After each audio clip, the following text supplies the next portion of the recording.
If you could, in effect, wave a magic wand for Israel and its communication strategy to the world, what would you do?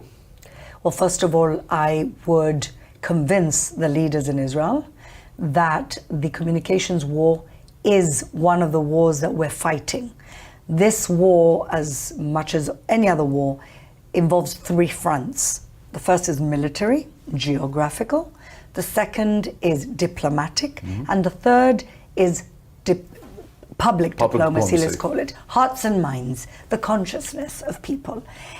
And we're not even in the arena for number three. And the reason we're not is because the governments, successive governments, I'm not going to blame any particular government, successive governments forever have seen public diplomacy as a nice to have, not a need to have.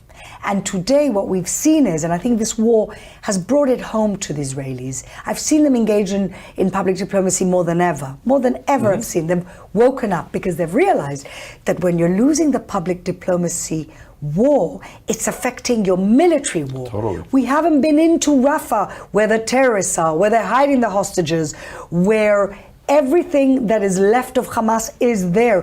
Why haven't we gone in? Because public diplomacy has meant that the leaders have been affected by the people to pressurize Israel instead of pressurizing Hamas to take the deal and essentially accept a temporary ceasefire.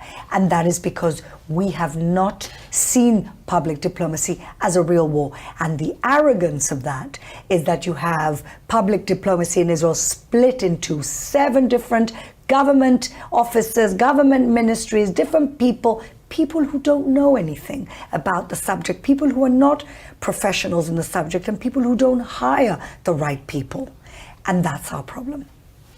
And what you were saying between the lines, I think, also was that public response has affected even the United States.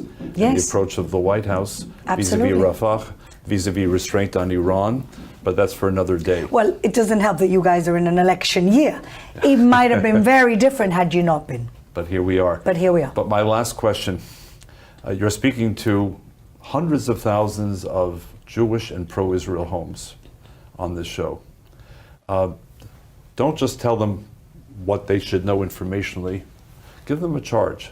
What would you like to see the pro-Israel community and American Jews do, maybe that they haven't been doing or doing well enough to really help? Well, I think that the diaspora communities, such as the community in America, have been amazing. Honestly, I think that there's been an awakening after October 7th that I haven't seen for many years. People were talking about the Israel diaspora split, but what this has all proven is that we're one family, we're one tribe. And at the very minimum, I ask everybody to give Israel, to give your family the benefit of the doubt.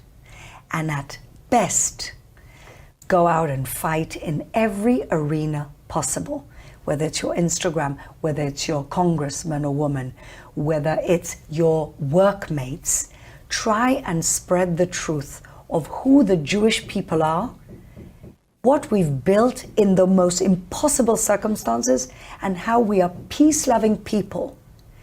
All we have done is defend our country and our people so that we can survive in the roughest neighborhood in the world and thrive amongst the most impossible circumstances.